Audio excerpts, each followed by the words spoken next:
Tanti auguri Giordano, and thanks again for treating us to a wonderful week together on a cruise ship. But it is time for us to go back to our travels.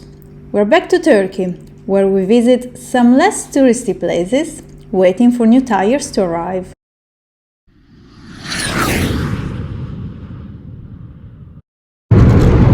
We are back in Turkey on a camp now. The big question is, are we gonna find our motorbike? We're gonna find out soon! Let's go and see if the motorbike is still there.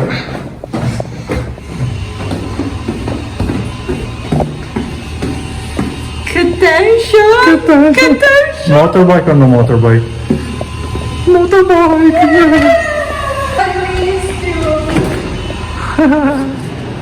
So everything's still there? It's covered in salt. Apparently all the salt got around the back. Yeah, just need to clean it. That's okay? Yeah, it means good luck, so it's gonna be good. Since we came back from our break, we have 2 new bags, so a new addition to the motorbike because it wasn't heavy enough. One over here, and the second one the other side. Oh. So now we have a total of how many? 1, 2, 3, 4, 5. 6! You think it's gonna be enough? Yeah. And why have we got extra bags? Because Alessio bought a new toy. yes, a new toy. I'm gonna hopefully enjoy. So yeah, we came back. Not happy. You want to say what your new toy is? Yeah, let's see how long it's gonna last. I hope it's gonna last for some time because it was quite expensive. But anyway, so we got back with. No, you have to say now what the new toy is. Yeah, it's a drone. Drone! He bought a drone! Yes, a drone. I'm sure I'm gonna enjoy it. And I got a second toy. It's actually an additional selfie stick. You already got one, the one Ela is using, but we have another more professional one. Thanks to Alberto. Yes, so yeah, looking forward to use it.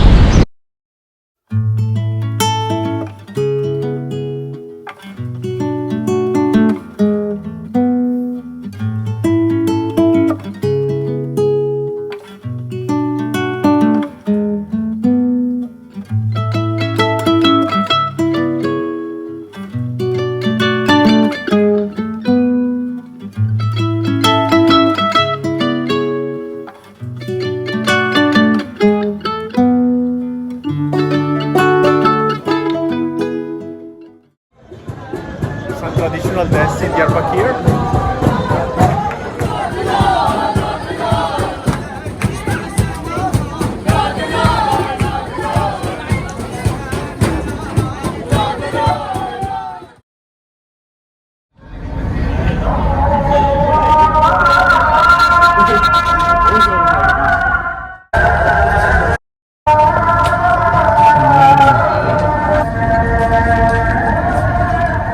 I miss Turkish food, did you? Yeah, what is this? Çiğ köfte. One of my favorite Turkish food. Yeah.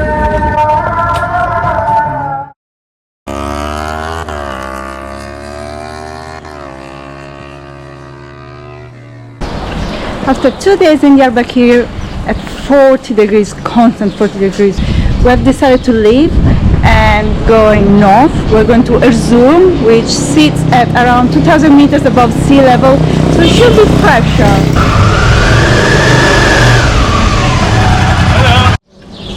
Okay, this is the toughest part. Wearing this heavy jacket. So it's 10 o'clock in the morning, 36 degrees. Let's go. And counting. Let's go. Let's go.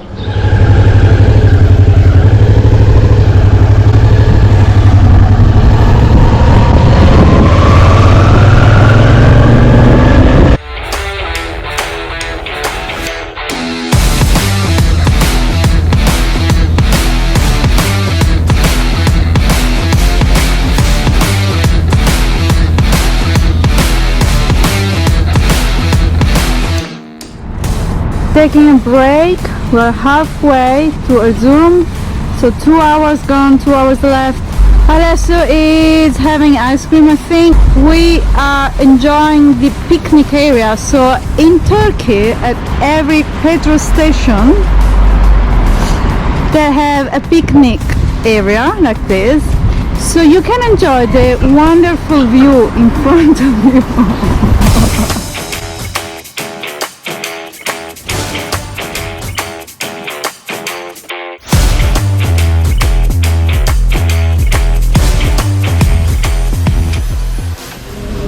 And here we are in Erzurum. Erzurum. Here we are in Erzurum. And here we are in Erzurum. Erzurum! No, non ce la faremo mai. Okay, we are in Erzurum. Welcome to Erzurum. I can't remember the name of this place. Do you remember the name of the hotel? I do. Have a look at the name of the hotel where we're staying tonight. Cina. Sounds like we're gonna have a good spritz tonight. Gallazzata. Alessio playing with his new stick. He has a very confused face. Sounds easy, but it's not too easy. So today we are in Erzurum, currently in one of the main squares in front of the main castle. Erzurum is one of the largest cities in Eastern Anatolian. It's very high, 2,000 meters high. Climate is actually very pleasant in summer. Today we have 27 degrees, while the rest of Turkey there are over 40 degrees, so it's really cool here. Whereas winters are actually pretty cold. In 2011, actually 12 years ago, they had the Winter Universiade, which are large events where people from university compete each other. So there are plenty of infrastructure for winter sports. Due to its strategic location, Erzurum has a rich history. It's actually the crossroad of the ancient Silk Road between particularly Trabzon on the Black Sea and other important cities in Georgia, Iran, Iraq and so on. So many people used to stop here. Today we are gonna see a lot around the city, the Seljuk architecture, which is made of stones and carved bricks.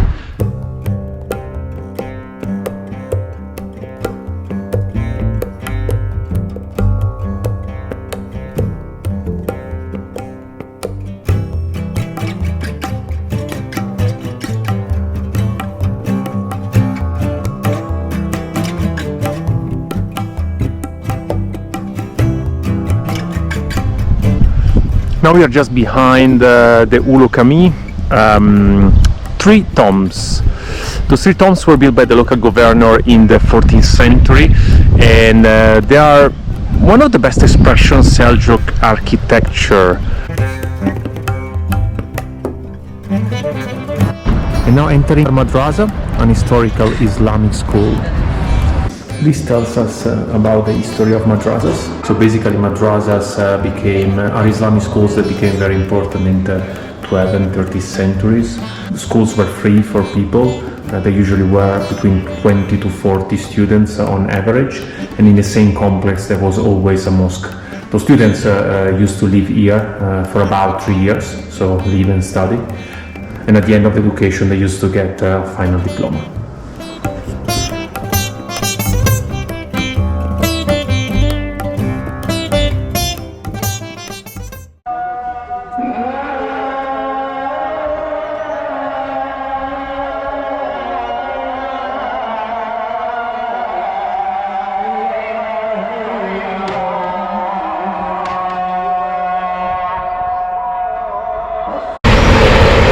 Pretty conservative city, Erzurum, and as you can see, spotting Ela among the other women is not very difficult.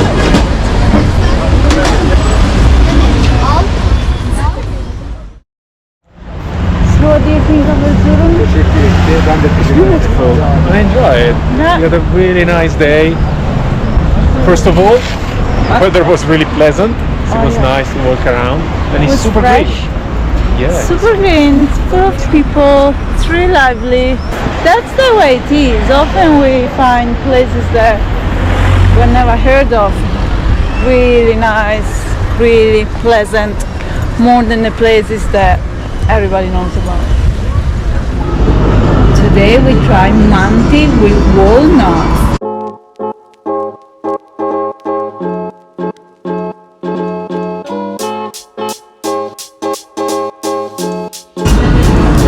Really good. Very good. So now ending our way in Erzurum by eating the best dish of the city, the kebab.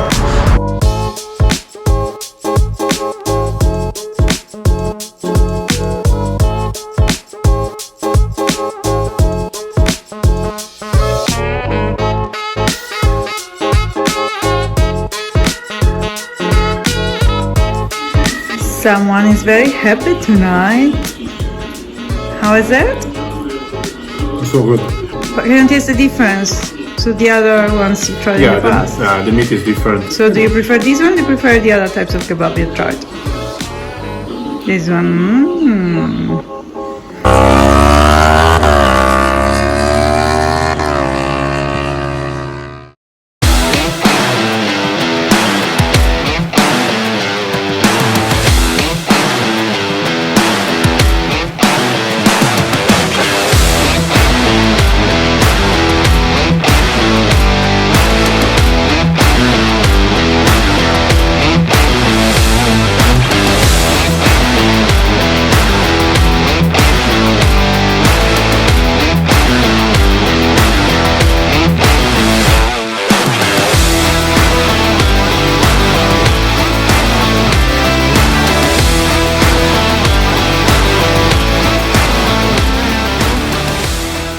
New day, new town. Today we're in. Akçaabat, something like that. We have no idea how to pronounce it. It's a town on the Black Sea. We drove, how many kilometers we drove today? 300 plus. Yeah, around 4 hours on the bike again. Again, not much But along the road. probably the record of the longest tunnel we have ever made. Oh yeah, what was it? 10 kilometers? No, more than 10 It was kilometers. way more, like I don't know, maybe at 12, least 50, 13. yeah, maybe 15 kilometers. So. Yeah, that was an experience. Let's go and see the sea. Of Akçaabat. Let's go. Let's go.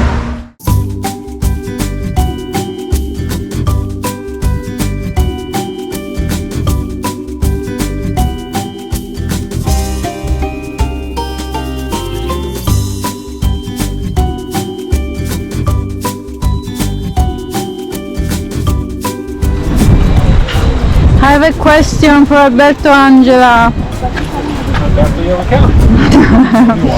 Why is the Black Sea called Black Sea? There are different theories. I Okay. understand nobody really knows why. One theory says that people living on the Black Sea always refer to water being black, particularly in stormy times, so the water is supposed to be very black. On the other side, they also say Anatolian Turks used to refer to south as white and north as black. That's why they call the Black Sea, because it's the north of Anatolian Turkey.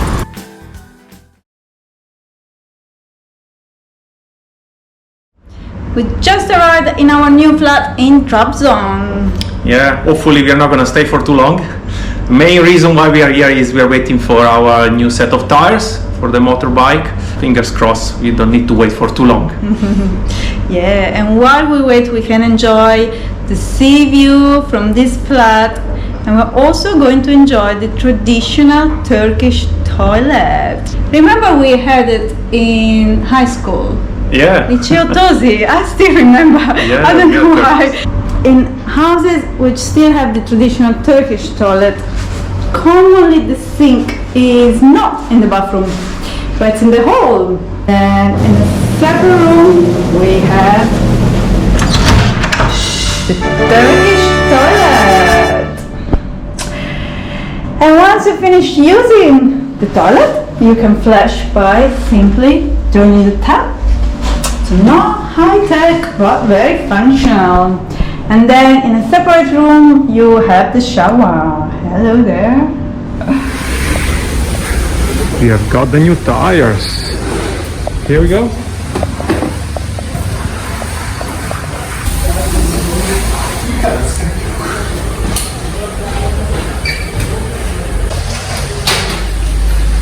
After new tires, now it needs a good cleaning.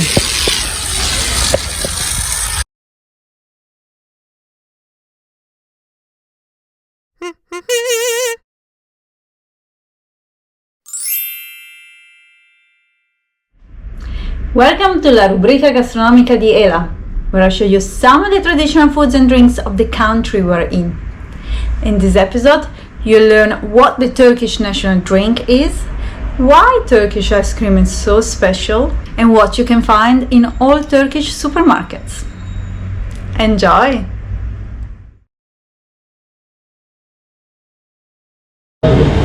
Let me introduce you to Turkish national drink. Ayran.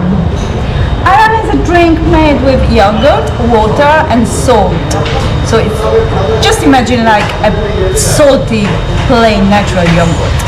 And Turks drink it with their meals. So they drink it while eating meat, while eating fish, while eating anything they may like for their meal. We were quite surprised at first, but we got used to it. So I'm now going to enjoy my ayran with my meal. You can also buy ayran at supermarkets, either in single portions or large ones. Or some people may prefer to make ayran at home by buying big boxes of yogurt and adding water and salt, and you get a delicious homemade ayran.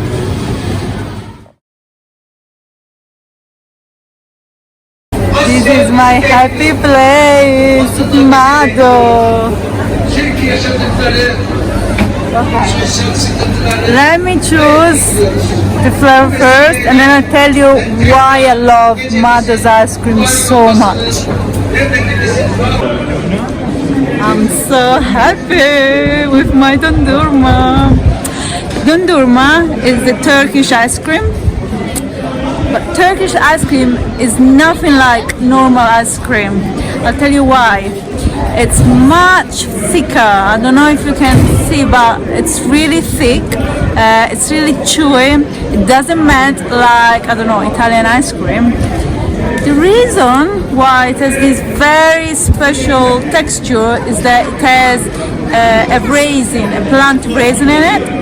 It's called mastic, which makes it, yeah, really sticky.